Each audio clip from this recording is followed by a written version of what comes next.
Okay, so we are recording. Look at that. Okay, Parshat Teruma and the war. That's the name of today's teaching.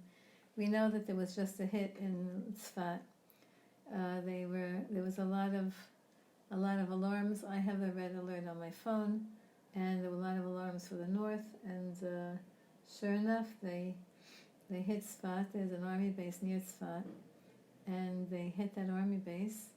And so far, one person was killed, a kadosh, and that's all that we saw so far. They're not talking yet, but they are saying that the war in the north seems to be starting based on the fact that they're going into the south and finishing that up. So we know that this has to happen like this, and if it's happening like this, Hashem has a reason for making it happen like this, and this is His Ratzon, and we have to just, enjoy every minute of life as we have it, meaning utilize every minute of life for,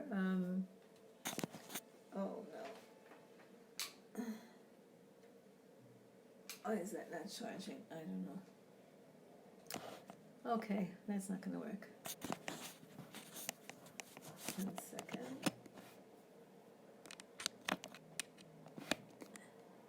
Oh, it's charging. Hashem is so funny with these devices. I'm looking at the clouds right now. I'm looking at two clouds. I know it sounds very strange to say. Two clouds, and it looks like Hashem is hugging us with those clouds. Okay, Teruma Tetzaveh, Kitisa Vayakel Pekude. We have a very interesting 5 parshios till the end of Shmos. Teruma and Tetzaveh that we're in right now, those are the 2 parshios commanding to build the Mishkan. And then Vayakel Pekude at the end of Shmos is the parsha about the actual building of the Mishkan. So you see, and then the whole book we say this every single year, the whole book of Vayikra is all about the Mishkan and the Karbanos and all of that. So how do we understand the fact that Hashem spends so many parshios talking about the building of the Mishkan, and then the command to build the Mishkan, la'asov, to gather all the materials, and then to actually build the Mishkan, when it was such a temporary thing? It was It was very temporary in Torah. We had the Mishkan in the Midbar, and then we had it in Eretz Yisrael for 469 years, something like that, and then that was it. So we're now thousands of years later. Why spend so much time in the Chumash about such a topic that doesn't seem to be eternally relevant? So of course you know that Torah is always eternally relevant. There's never anything in Torah that's not relevant. And so we have to find the relevance to the Mishkan.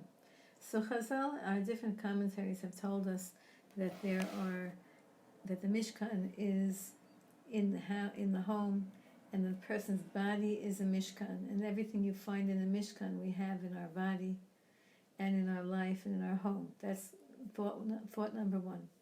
Thought number 2 is that we say it every single day in the Karbanos, Uneshama Parim Sfatenu, which means when we speak about these concepts, it's as if they're actually being fulfilled. The power of a Jew, we have no clue how great we are. We really don't. And even though we parrot these words and we say them, but really we have no clue. We are Hashem's representatives in this world, and what we do and what we say is as if not exactly equal, of course, but it's as if Hashem is doing and Hashem is saying. When it says in Chumash, when it says in the Mefarshim, Ma'atarachum, Mahurachum, Afatarachum, He is compassionate, so you should be compassionate. Mahu mevaker cholim, just like He visited the sick with Avraham Avinu, you should also visit the sick. Why does it say that? Why does it say, it should just say you should visit the sick and you should be compassionate. Why compare it to Hashem? So in the deeper levels of understanding, and this is taught by all the different Mikubalim, and not that I'm a Mikubal, but even, Reb Tzadok talks about this, and the Ramchal talks about this, that Hashem gifted a Jew. First of all, the gift that He made us a Jew.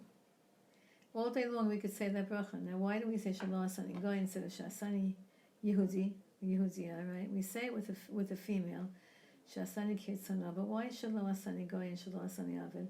Because if we said Baruch Atah Hashem Elokeinu Melech Haolam Shasani Yehudi, Baruch Atah Hashem Elokeinu Melech Haolam Shasani Ben Chorin, a free person. If we said it like that, then we wouldn't appreciate it as much, because we're saying you made me Jewish. Okay, but the way that we said the bracha is, you didn't make me a goy. In other words, I could have been a goy. I could have been a non-Jew. I could have been a slave. But you didn't make me that. So the appreciation that we have to the contrast of what we could be, or we could have been, brings up more appreciation for us. For example, everybody here knows that when you get stuck in traffic, here in Israel, we're all Israeli drivers, and even if we're passengers, we're all backseat drivers. And so we don't like traffic. We don't like getting stuck in traffic. And so if you get stuck in traffic, and then all of a sudden the traffic opens up and you go zooming, you appreciate that. You appreciate the fact that there was a bottleneck and then it opened. So if it was just open the whole time, it would be nice.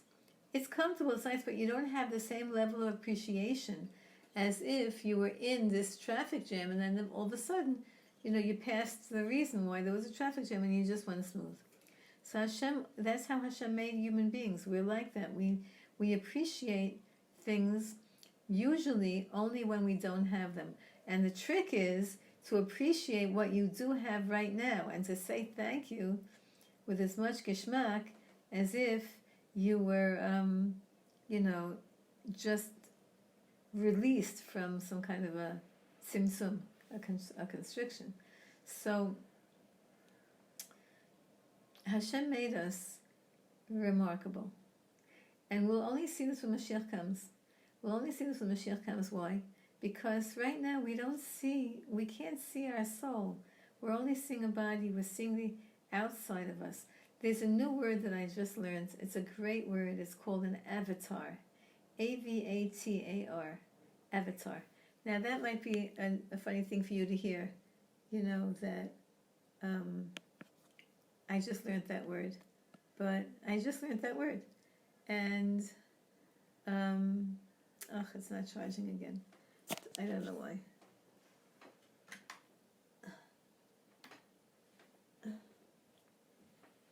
I don't know why. It's too hot, maybe. That's what it is.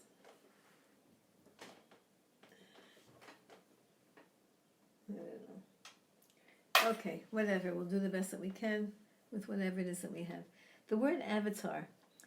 You ever see this, that, you take a picture of yourself and then you can, if you the kids know how to do this. One of my students did it, very funny. I don't know how to. You can go to an app. Okay, you all know what apps are, even though we're all over the age of 40 here this year. Maybe not Shiur. An app, if you go to an app and you put a picture of yourself in this app, then it can change it into a cartoon, like a cartoon of you. In other words, it looks like you, but it's a caricature cartoon of you. So that's called an avatar. It's not you, it's just a caricature of you. So really, our bodies are avatars of our soul. It's not us. Our soul is our real self. But what are we? What do we see of it? We don't see our soul. When Mashiach comes, we're going to see our soul. We're going to see each of our souls. Tzaddikim look at each other's, they look at souls. That's why they're so respectful of every Jew, because they see the soul. Oh yeah, Shira? Okay. B'shah tova, you look like you're 20. So, the tzaddik sees the soul, and therefore he's in awe of every single Jew, because he sees the soul. And also he sees the letter in the Torah that you were created from, and he knows that every single letter in the Sefer Torah is needed to keep the Sefer Torah kosher. And it doesn't matter if a person is, it's hard to hear this, but there are certain souls that, Jewish souls, because every letter in the Hebrew, in the Torah, is a Jewish soul. 600,000 souls, 600,000 letter fragments in the Torah. So every soul is, so could you imagine you have a Jew whose root soul is the ayin of Amalek, let's just say. Right? You have the word Amalek in the Torah. Chet, you have the word sin in the Torah, pesha, whatever, crime, whatever. Let's say the person's soul is from that letter. Then either they're a very high soul and they're big tzaddikim because they overcome that, or they're a problem. They have a problem. They have difficulty in life. And that person can't be blamed for the difficulty in their life because, they're trying their best with their hands tied behind their back, and Hashem loves that. And that soul, don't worry about that soul. That soul will be redeemed, and it will go to Gan Eden, it will go to Olam Haba. Hashem has a way of fixing everybody, if only through difficulty and suffering. So every single soul, each of us, when we read Chumash, when we learn Chumash, when we read about Truma, we read about the Mishkan, we read about the Aron Kodesh and the Kruvim, we're actualizing it. We're actually making it real in this world. And that's why we have to be very, very careful with how we use our mouth. One of the reasons that we have to be so careful how we use our mouth is because our mouth creates realities.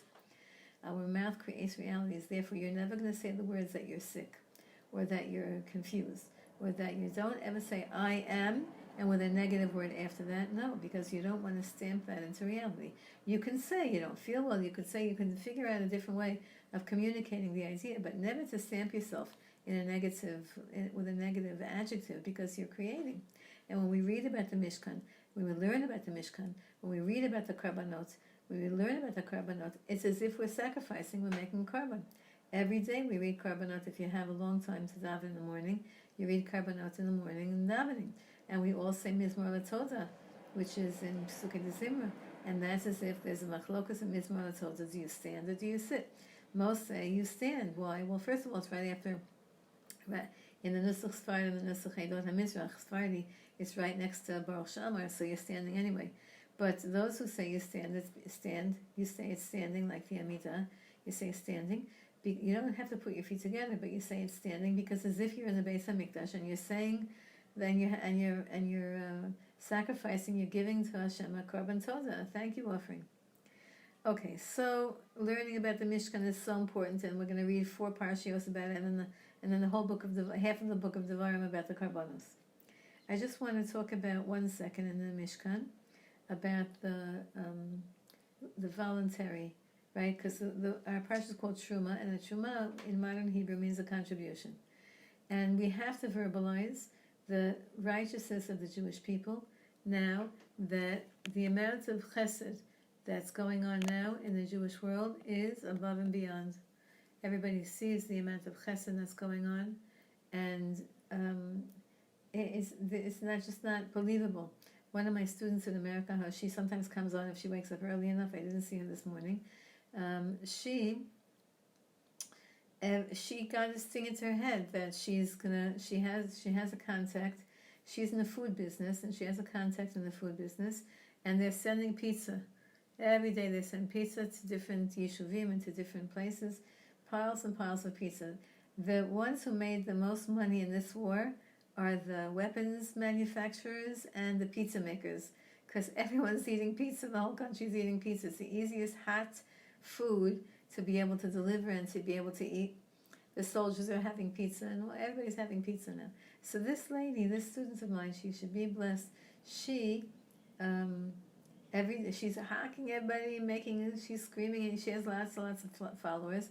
And every day, we need pizza, so she's delivered pizza she has her contact man here, has delivered pizza to, I don't know how many hundreds of families already, hundreds. So what can I say? We have here in Har Nof our annual pizza falafel Erev Pesach. You know that? In Har Nof we have a group. For years and years and years, they took upon themselves to collect money so that families with a lot of kids can have takeout Erev Pesach, like in the weeks before Pesach, they can have. I think they give falafel. Falafel. I forgot what it is. Some from one of the stores here. They deliver. They round up a lot of money, and they find their families that have a lot of kids that are making Pesach, and they send them all supper one night. And this is going on for the whole 125 days. 125 days. It's like it's impossible to even think about that. And B'chasei Hashem Yisparach, we're here in Yerushalayim HaKodesh, we don't really feel,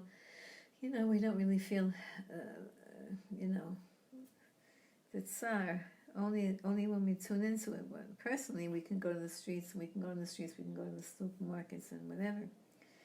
Okay, so a lot of contributions going on now. A lot of tzedakah, a lot of teruma, a lot of volunteer work, a lot of food. Everyone in their own way. Some people volunteer their time, some people volunteer their talent. Some people are cooks. They cook all day long for other people. Some people are talkers. They talk all day long to people. Everybody does whatever it is that they're given a talent for. And even if you don't do anything, but at least you're saying Tehillim. Everybody's doing something. Every day to say the 3 Tehillims that the Yenuka said, 37, Pei Gimel, as 83 and 144, right? Lamed Zayin, Pei Gimel, and Kuf Mem Daled. Let's say you don't have opportunities to volunteer or to do anything for anybody. At least say Tehillim. And if those are hard for you to say, then say the ones that you know by heart. And every time you have a red alert, you say Tehillim. So that's it. So that's Truma, and that's what we're doing right now. We're actually building the Mishkan. I'm sorry, can you say the numbers one more time? Sorry. Yeah, sure. Lamed Zayin 37, and Pei Gimel 83, and Kuf Mem Daled 144. Those are the 3 that he said to say. If you see what they are, it's so interesting. David HaMelech did not write Tehillim in order, or he didn't put this book together in order of how he wrote it. And some say that Tehillim 144 was the first one that he wrote when he killed Goliath, or when he was getting ready to kill Goliath. And if you look at those 3 Tehillims, the first Tehillim says the enemies are going to be destroyed. Don't be jealous of the enemies. Don't be jealous of powerful people, because in the end Hashem will destroy them. That's the whole Lamed Zayin is about that. And then Pei Gimel is calling out all the names of all the enemies that we ever had and asking Hashem to destroy them. And then 144, Kuf Mem Daled, it starts with L'David, Baruch Hashem, Tzuri, Hamalamed Yadai La Milchama, Etzvosai La Krab, Etzvosai La Milchama. You teach my hands how to battle and my fingers how to fight. So it's all about, and you give it to the soldiers. You're giving these Tehillim away. You're not keeping it for yourself. You're giving it to the first Tehillim you're giving to the whole Jewish world, that we shouldn't be afraid. And the second Tehillim you're davening for all the soldiers, Hashem should protect them and destroy the enemies. And the third also, you're giving koach to the soldiers to fight. And in the third Tehillim, 144, at the end of it is talking about when Mashiach is going to come and how beautiful the world will be when Mashiach comes. Since I just mentioned Mashiach, which is our favorite topic right now, so I'll tell you something that the Yenuka said over Shabbos, this past Shabbos. He said one of the teachings of Mashiach is Mesiach, right? Mashiach is written Mem Shin Yud Ches. Mem Shin Yud Ches, that's how we write Mashiach. But if you take the Shin and you put a dot on the other side, it's a Sin, right? It's the sounds of S.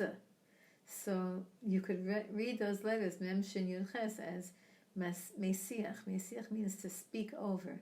Like a sicha is a conversation, is a way of expressing yourself. So he said one of the pleasures and one of the activities or one of the actions that's going to happen when Mashiach comes is that Mashiach is going to say he's going to reveal his Mesiach. He's going to reveal all of the hidden mitzvot that you did, that you and me did. For example, let's say you got up this morning and you just didn't feel like coming to the shiur. But you have to learn this is your once a week shiur. maybe it's your 10th a week shiur, I don't know. But let's say you woke up and it was like, now it's still Baruch Hashem beautiful. They're expecting rain a little bit later, but let's say whatever, you just weren't in the mood, and you pushed yourself and you came anyway. Or let's say you weren't in the mood to daven Shachris and you pushed yourself, and now we have a whole day. We have Musa, we have Mincha to say, and we have Tehillim to say, and we have supper to make, and we have all the things you have to do. Or let's say you're not in the mood to be nice to your family members, and you push yourself, and only you know how you feel. You and Hashem. That's all. Nobody knows. You didn't tell anybody that you're in a crummy mood. You didn't tell anybody that you're tired. You didn't tell anybody. But Hashem knows that you're pushing yourself. But nobody knows. And you know what? You'll probably forget about it. You'll probably forget about it. We tend to forget about these kinds of things. Guess what? When Mashiach comes, every one of our hidden mitzvot that came with Mesiras Nefesh, with really self-sacrifice, Mashiach is going to talk about. Now, how that's going to happen to all of us millions of Jews, how will he have time to talk about? I don't know.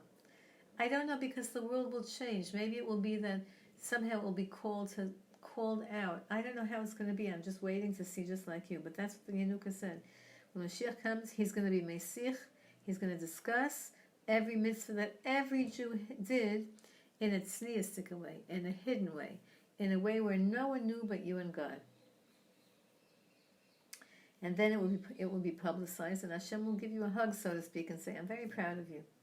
Because remember that event? Remember? And remember how you overcame? And remember how you kept your mouth shut when you wanted to say something? Or remember when you said something when you just didn't feel like talking? Hashem says, I remember everything. Okay. In this para, so that's Mashiach. Bezrat Hashem. We really hope that we're in the Mashiach process. We don't know anything. Until it's over, it's not over. And we have to daven so hard now for the three things every day. Please, Hashem, bring your malchus into the world, your kingship into the world, your rulership into the world. Please, Hashem, do it via Mashiach ben David, the malchus of ben David, and do it in the place of the third base, in the Makom, the place of the third base of Mikdash. Bring the third base of Mikdash, and that's where your presence and your malchus will be revealed, through David HaMelech in the base of Mikdash. That's what we say every single day. We daven that, and so we just davened it together. Okay, so the very famous pasuk in this parak, "V'asu li mikdash v'shachanti b'tocham," and they're going to make for me a holy place, mikdash, right, like from the word kadosh, a sanctuary, a holy place. V'shachanti, and I will dwell b'tocham, inside of them. And everybody knows what Chazal say. We say this every single year. It should say v'asu li mikdash, make me a mikdash, and I'll dwell in it. V'shachanti b'tocho. No, it doesn't say that in the Chumash. It says v'shachanti b'tocham. They'll make me a mikdash, and I will dwell inside of them. So if you're going to dwell inside of the Jewish people, what do you need a mikdash for? What do you need a sanctuary? What do you need a building? What do you need a place? If it's going to be in the Jewish people, and if it's going to be in the Mishkan, if Hashem's dwelling place will be in the Mishkan, so what does this mean? And I will dwell within them, and that's why that's the beginning of this whole teaching, that when the Beis HaMikdash in lieu of the operational Beis HaMikdash, we have Jews, just to show you how great Jews are and how much Golus we're in. Golus is, we have no clue that each one of us is a walking Sefer Torah. Each one of us is a walking Beis HaMikdash. Each of our homes is a Mishkan, is a Beis HaMikdash. That's why the tzaddikim were so particular to keep the home clean and organized. Because the Mishkan was, and the Mikdash, the Beis HaMikdash, was very, very clean. Every day they washed the floors. Remember, we learned that? That's called Kibud Habayit. Kibud Habayit means honoring the house. And that's why we do L'Kavod Shabbos Kodesh, we clean the house. We have to try our best. I know it's very hard because some people don't have a predisposition to keeping things organized and tidy and clean. But whenever it is that you do get organized and tidy and clean, say, I'm cleaning up my Beis HaMikdash. I'm looking at my windows and I'm not going to wash them because it's going to be rain later. But our windows were in the middle of winter or at the end of winter, so nobody's windows are clean. We wash the windows before Pesach. So, but in the Beis HaMikdash, everything was shiny, polished, and clean. Every day they used to clean. So, but anyway, that's why it's also important to keep the body clean. And that's why it's so painful when we see a person who's disheveled, a Jew who's disheveled, who's not, we have to daven for them. We have to daven for them when we see. I was by the Yanuk of Shabbos. I was privileged, and I think part of it is your merit that I could come and tell you all these things. So a woman came over to the Rabbanit, who's such a precious, precious person. She's a baby. She's 30. How old is she? 32. She's a lot young. 33 maybe, 4, I don't know. Young. He's 35, so she's like 33, 34. A woman came over to her.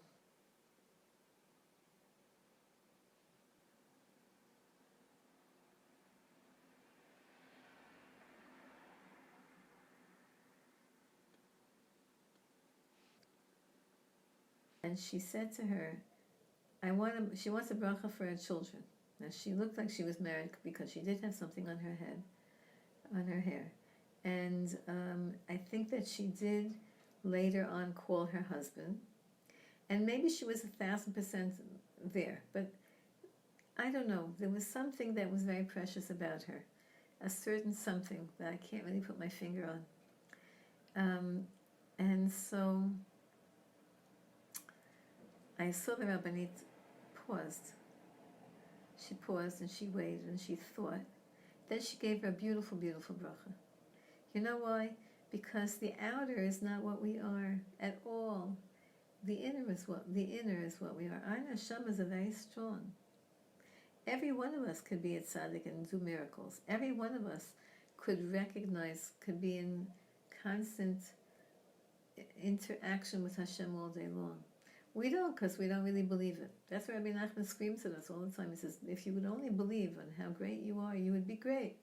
But because you believe the world and you believe all the silliness that we've grown up with, of, the media telling you, you're not good enough, you're not pretty enough, you're not rich enough, you're not popular enough, you have too many kids, you don't have enough kids.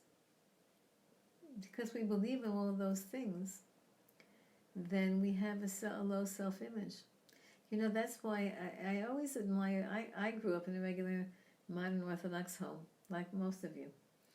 But I couldn't, we had TV when I was growing up. Okay, and TV when I was growing up, it was just like I Love Lucy and stuff like that. It wasn't so bad. I think the worst thing we had was like Mission Impossible. We had a show like that was a little scary, or I don't know, but we just watched kosher things.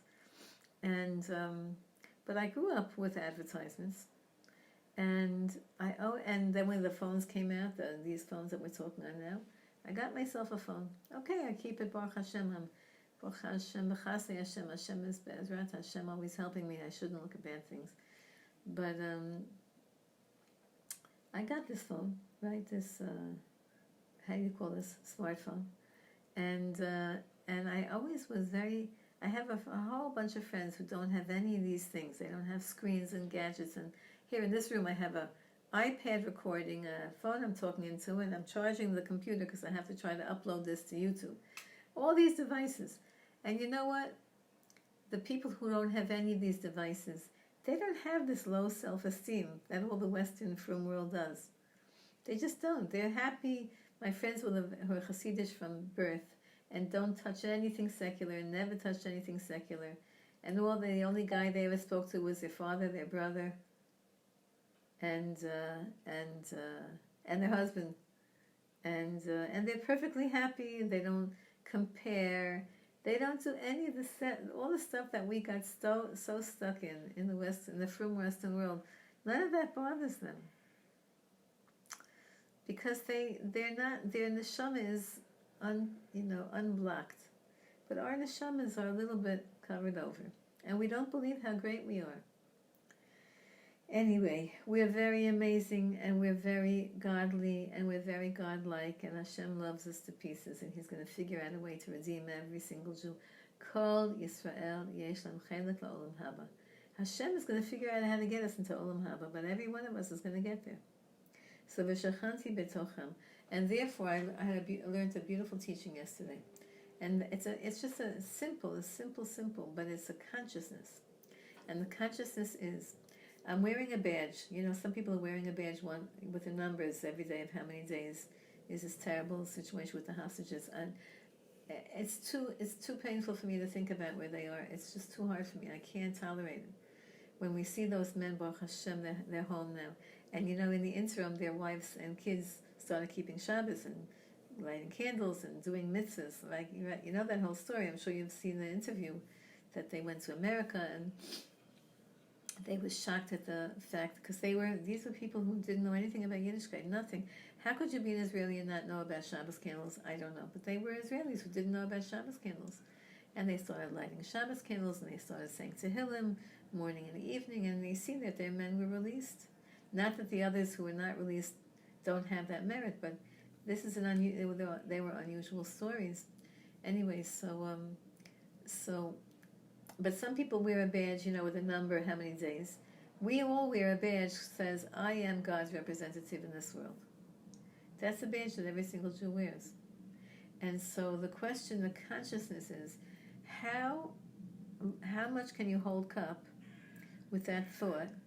And so that every behavior, thought, and action, you say to yourself, is this indeed Hashem's manifestation of God in this world? Am I reflecting and manifesting and representing Hashem properly? Am I doing that? And that one thought is, if you could hold it, however long you hold that thought, or just ask Hashem, let me always do your ratzon. Let me always represent you properly. Let me always, whoever sees me or whatever I do, even in the privacy of my own home, which is also my Mishkan, let it be a reflection of your holiness and kindness and greatness.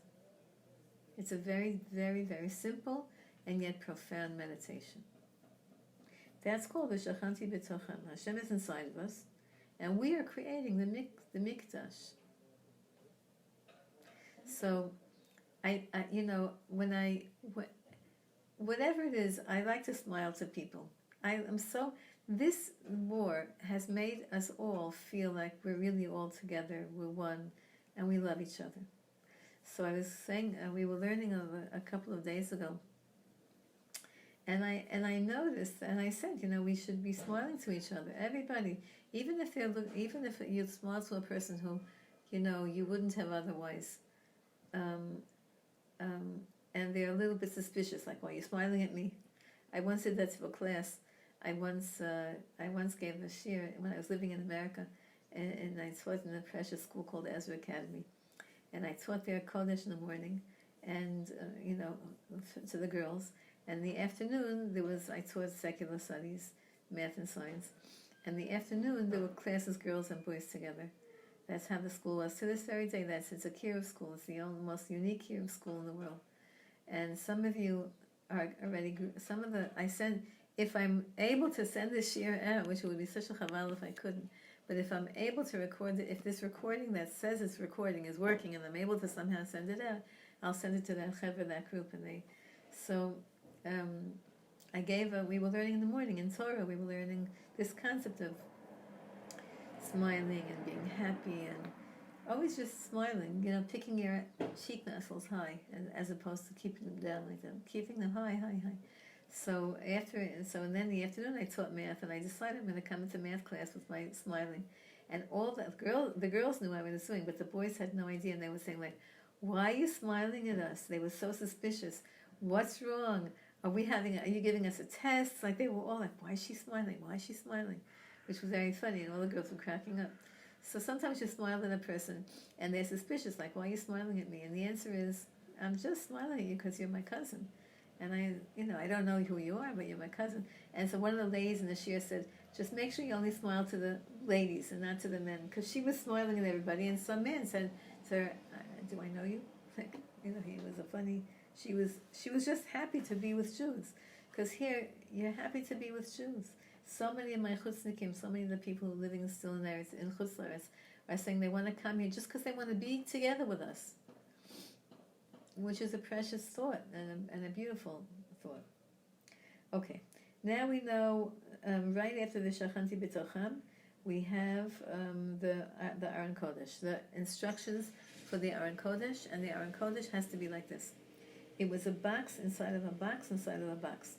The outer box was gold. The next into the gold box was another box made out of wood, and into that wood box was another gold box made out of gold. So you didn't see the wood. There was, and then on top of that was the kaporas, which was also made out of gold. Everything gold. So here's the psukim. Va'asu aron asay shitim. You're going to make an aron, a closet, right? A Aron Kodesh, the holy ark. It's going to be wood. Amatayim v'chesi arko. It's going to be 2.5 amas one way.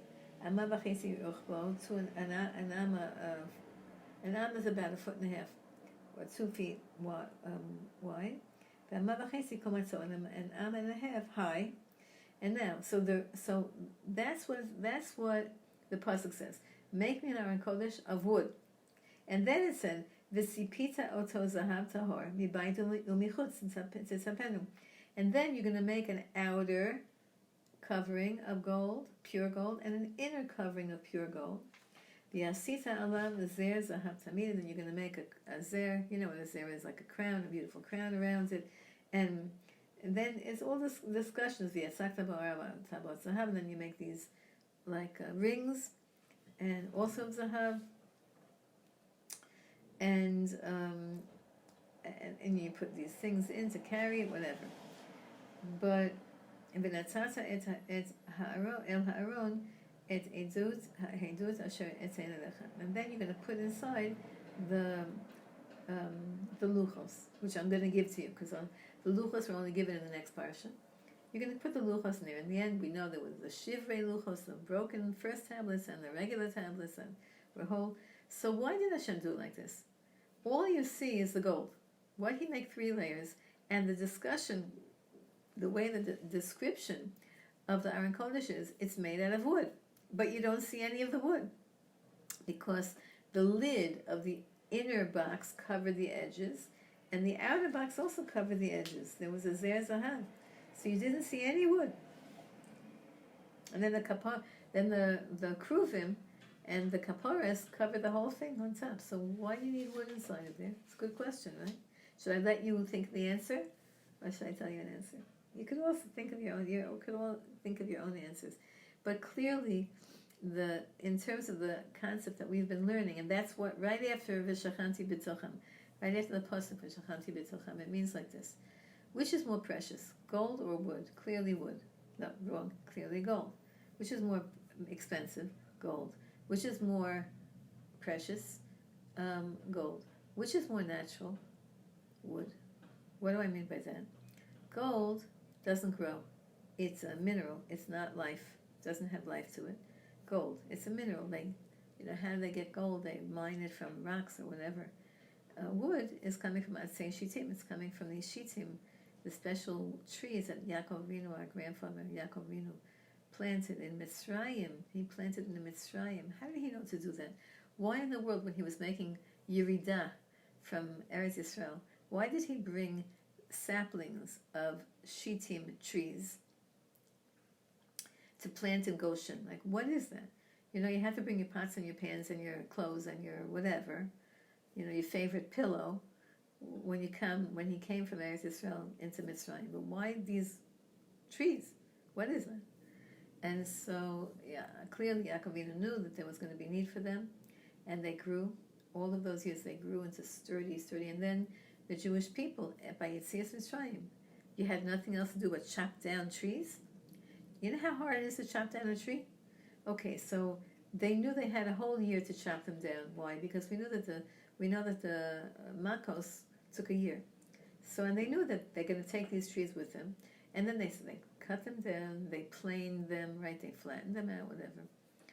So from those trees were life. They were the life force coming from Eretz Yisrael to going into Golus and then eventually going back into Eretz Yisrael.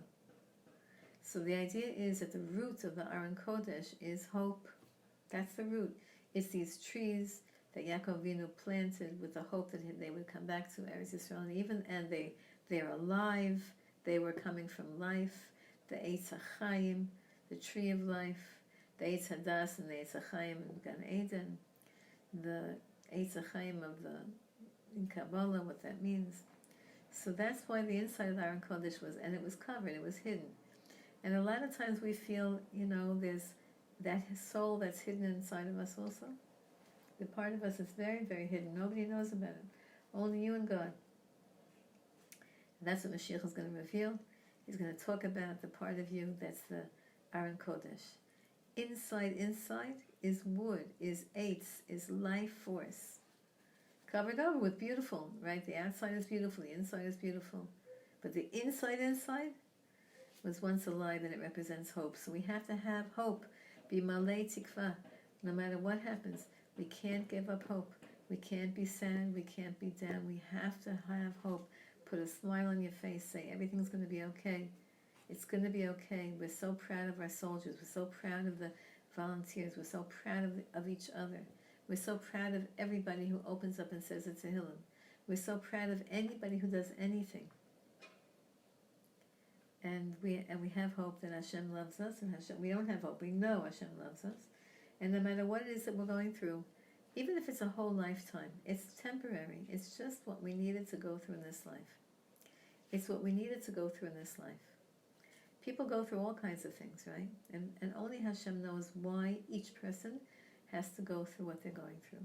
It doesn't make it any easier to know it, but sometimes it does. To say, Hashem, I don't get it. It doesn't feel so comfortable, but you know what I need, and you're doing this, and I trust you, and I believe you, and I love you, and I'm saying thank you. I'm saying thank you. Thank you, Hashem. So thank you, Hashem, ladies, for coming. And I hope that I recorded this. If not, I should have really told one of you also to record it. I don't know how this happened. It says it wasn't charging, now it's charged.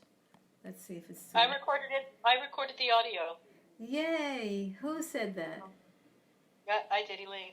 Hi, Elaine. Okay, now, what did you record it onto?